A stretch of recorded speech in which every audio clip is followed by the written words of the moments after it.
বাফেলোতে American medical রেসপন্সের সাড়া প্রদানে বিলম্ব নিয়ে উদ্বেগ আবারও আলোচনায় এসেছে। কাউন্সিল সদস্য মিচ নোয়াকোস্কি একটি নার্স নেভিগেশন প্রোগ্রাম চালুর প্রস্তাব করেছেন, যেখানে প্রশিক্ষিত নার্সরা নন ইমার্জেন্সি 911 কল গ্রহণ করে রোগীদের উপযুক্ত চিকিৎসা সেবার দিকে নির্দেশনা দেবেন। এই উদ্যোগের লক্ষ্য অ্যাম্বুলেন্সের চাপ কমানো এবং জরুরি পরিষেবাগুলোকে প্রকৃত প্রয়োজন মাফিক ব্যবহার করা। বাফেলো ফায়ার কমিশনার উইলিয়াম রেনাল্ডো এবং ইউএমএস মেডিকেল ডিরেক্টর ডাক্তার জো বার্ট বলেছেন, শহরের 1/3 911 কল উচ্চ অগ্রাধিকারপূর্ণ, তবে অনেক কল ভিন্নভাবে পরিচালনা করা যেতে পারে। তিনি উল্লেখ করেন, বাফেলোতে প্রতি বছর 65,000 থেকে 70,000 ইএমএস কল আসে, যার মধ্যে অনেকগুলোই ওষুধ সংগ্রহ বা অন্যান্য সাধারণ সমস্যা নিয়ে। এই প্রোগ্রামগুলোর মাধ্যমে 2/3 কলের সঠিক সমাধান সম্ভব বলে ধারণা করা হচ্ছে।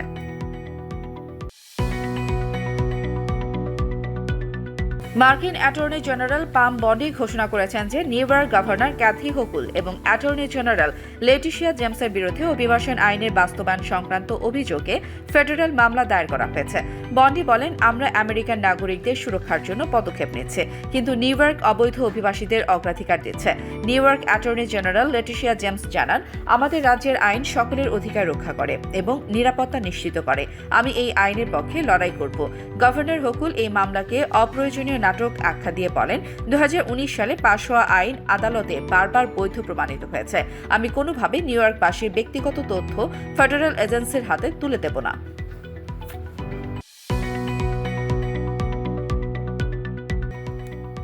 টেরেন্স রবিনসন, মাইকেল গেইনার এবং তাজ রিচার্ডসন মাসের পর মাস ধরে কেনসিংটন এক্সপ্রেসওয়ে প্রকল্পের বিরুদ্ধে লড়াই করছেন। রবিনসন বলেন, এই প্রকল্পের কারণে 5 বছর ধরে আমাদের এলাকায় শব্দ দূষণ, বিস্ফোরণ এবং ধুলাবালির সমস্যা হবে। নিউ ইয়র্ক স্টেট আমাদের সম্প্রদায়ের প্রতি উদাসীন। আমরা চাই তারা সঠিক কাজ করুক। গেইনার বলেন, এই প্রকল্পটি বাফেলো শহরের জন্য গুরুত্বপূর্ণ। এটি আমাদের প্রতিবেশী, বন্ধু এবং স্থানীয় বাসিন্দাদের সরাসরি প্রভাবিত করে। প্রকল্পটি স্থগিত হয় রাজ্য ও ফেডারেল তহবিল অনিশ্চিত হয়ে পড়েছে। স্থানীয় বাসিন্দারা উদ্বেগ প্রকাশ করেছেন যে প্রকল্পের ভবিষ্যৎ কি হবে তা নিয়ে এখনো স্পষ্টতা নেই।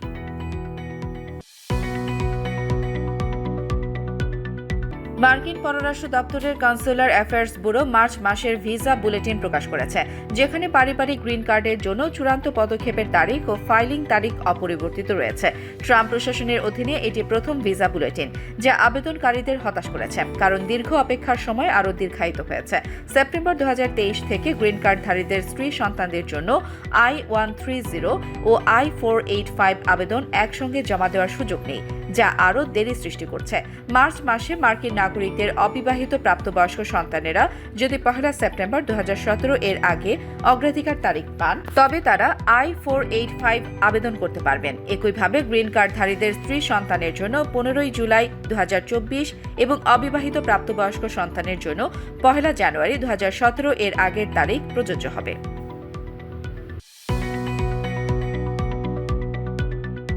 যুক্তরাষ্ট্রের জর্জিয়ার কংগ্রেসম্যান মাইক কলিন্স নিরাপত্তা ও ন্যায্যতা বৃদ্ধি ফর আমেরিকা অ্যাক্ট পুনরায় চালু করার ঘোষণা দিয়েছেন। এই বিলটি ডাইভার্সিটি ভিসা লটারি প্রোগ্রাম বাতিলের লক্ষ্যে তৈরি করা হয়েছে, যা বর্তমানে প্রতি বছর 55,000 গ্রিন কার্ড প্রদান করে যুক্তরাষ্ট্রে কম অভিবাসন হারযুক্ত দেশগুলোর নাগরিকদের। কলিন্স এক্স পোস্টে বলেন, এই প্রোগ্রামটি চেইন মাইগ্রেশনকে উৎসাহিত করে এবং যুক্তরাষ্ট্রের নিরাপত্তাকে ঝুঁকিতে ফেলে। ডিভি লটারি প্রোগ্রামটি ইমিগ্রেশন অ্যান্ড ন্যাশনালিটি অ্যাক্টের অধীনে প্রতিষ্ঠিত, যার পরিবর্তন বা বাতিল শুধুমাত্র কংগ্রেসের আইন প্রণয়নের মাধ্যমে সম্ভব। প্রেসিডেন্ট ডোনাল্ড ট্রাম্পও এই প্রোগ্রামের বিরোধিতা করেছিলেন, একে জাতীয় নিরাপত্তার জন্য ঝুঁকিপূর্ণ বলে উল্লেখ করে। তবে এর আগে ডিভি লটারি বাতিলের জন্য উত্থাপিত বিলগুলো কংগ্রেসের পাশ হয়নি।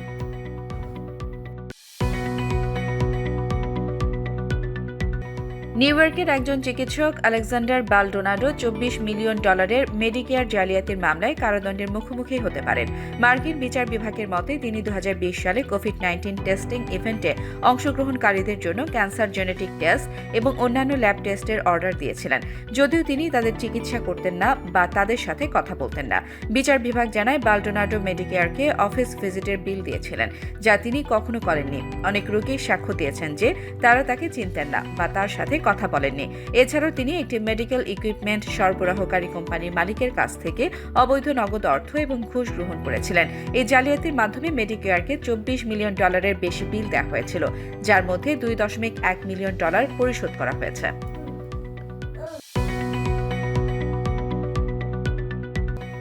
ক্যালিফোর্নিয়ার ইউএস পোস্টাল সার্ভিসের একজন সুপারভাইজার জোইভিয়ান টোজুয়ানা হেইস $304,000 চেক, সংগ্রহযোগ্য মুদ্রা এবং অন্যান্য জিনিসপত্র চুরির অভিযোগে দোষ স্বীকার করেছেন।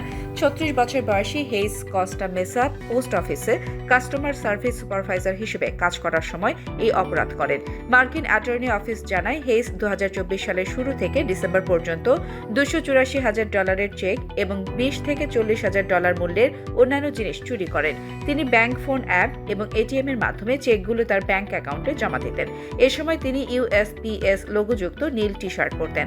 হেইস 7 বছর ধরে ইউএসপিএস এ কাজ করেছেন।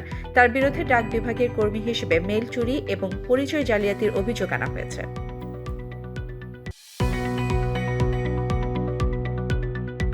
জেসি পেনি আগামী কয়েক মাসে বেশ কয়েকটি স্টোর বন্ধ করার ঘোষণা দিয়েছে, যা মার্কিন খুচরা বাণিজ্য খাতের চলমান সংকটকে আরও উন্মোচিত করেছে। 2025 সালে 8টি স্টোর বন্ধ করা হবে বলে নিশ্চিত করেছে এই ডিপার্টমেন্ট স্টোর চেইন। এর মাধ্যমে তাদের 650টিরও বেশি স্টোরের সংখ্যা আরও কমবে। খুচরা বাণিজ্যে মহামারী প্রভাব, ক্রেতাদের অভ্যাস পরিবর্তন এবং ই-কমার্সের প্রসারের কারণে অনেক ঐতিহ্যবাহী দোকান বন্ধ হয়ে যাচ্ছে। করেস সাইট রিসার্চের তথ্য অনুযায়ী 2025 সালে প্রায় 15,000 স্টোর বন্ধ হতে পারে, যা গত বছরের তুলনায় দ্বিগুণেরও বেশি। একই সময় নতুন স্টোর খোলার সংখ্যাও কমে 5,800-এ দাঁড়াতে পারে বলে ধারণা করা হচ্ছে।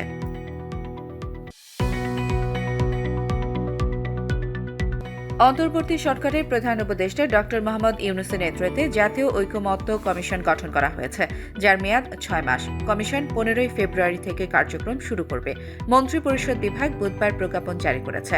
কমিশনের সহসভাপতি অধ্যাপক আলী রিয়াজ আর সদস্যরা হলেন আব্দুল মুঈদ চৌধুরী, সফররাজ হোসেন, ডক্টর বদিউল আলম মজুমদার, বিচারপতি এমদাদুল হক এবং ইফতেখারুজ্জামান। প্রজ্ঞাপনে বলা হয়েছে, কমিশন সংবিধান, নির্বাচন, প্রশাসন, বিচার বিভাগ ও দুর্নীতি দমন সংক্রান্ত সংস্কার কমিশনগুলোর সুপারিশ পর্যালোচনা করে রাজনৈতিক দল ও শক্তিগুলোর সঙ্গে আলোচনা করবে এবং জাতীয় ঐকমত্য গঠনে সুপারিশ দেবে।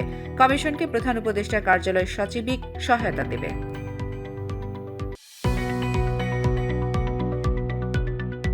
বিএনপি জাতীয় নির্বাচনের আগে স্থানীয় নির্বাচন চায় না বলে জানিয়েছেন দলটির মহাসচিব মির্জা ফখরুল ইসলাম আলমগীর। বৃহস্পতিবার গুলশানে দলের চেয়ারপারসনের কার্যালয়ে ব্রিটিশ হাই কমিশনারের সঙ্গে বৈঠক শেষে তিনি একথা বলেন। মির্জা ফখরুল বলেন, জাতীয় নির্বাচনের আগে স্থানীয় সরকার নির্বাচন হলে রাজনৈতিক অস্থিরতা বাড়বে। দ্রুত জাতীয় নির্বাচনই দেশের জন্য ভালো। এছাড়া বিএনপি আনুপাতিক হারে নির্বাচন ব্যবস্থার পক্ষে নয়, যদিও জামায়াতে ইসলামী এটি চায়। প্রধান উপদেষ্টা ডক্টর মোহাম্মদ ইউনূসের আয়নাঘর পরিদর্শন বিষয়ে প্রশ্নের জবাবে তিনি বলেন, বাংলাদেশে গুম ও হত্যার ঘটনা দীর্ঘদিন ধরে চলছে, যা সরকার অস্বীকার করে আসছে। জাতিসংঘের প্রতিবেদনের বিষয়ে তিনি বলেন, এতে সত্য উদ্ঘাটিত হয়েছে। তিনি আশা প্রকাশ করেন, ভারত সরকার শেখ হাসিনাকে বিচারের মুখোমুখি করবে।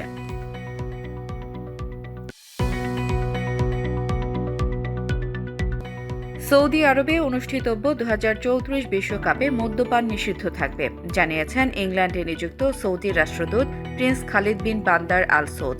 তিনি বলেন, বিশ্বকাপে অংশ নিতে আসা দর্শকদের দেশটির সংস্কৃতিকে সম্মান করা উচিত এবং কোথাও মদ বিক্রি করা হবে না, এমনকি হোটেলেও নয়। ফিফার ভার্চুয়াল কংগ্রেসে ভোট ছাড়াই সৌদি আরবকে আয়োজক দেশ ঘোষণা করা হয়। সদস্যরা হাততালি দিয়ে সমর্থন জানান, যা ভোট হিসেবে গণ্য করা হয়। সৌদি রাষ্ট্রদূত বলেন, অ্যালকোহল নিষিদ্ধ, তবে মজা করার অনেক উপায় আছে। পান করতে চাইলে দেশ ছাড়ার পর করুন।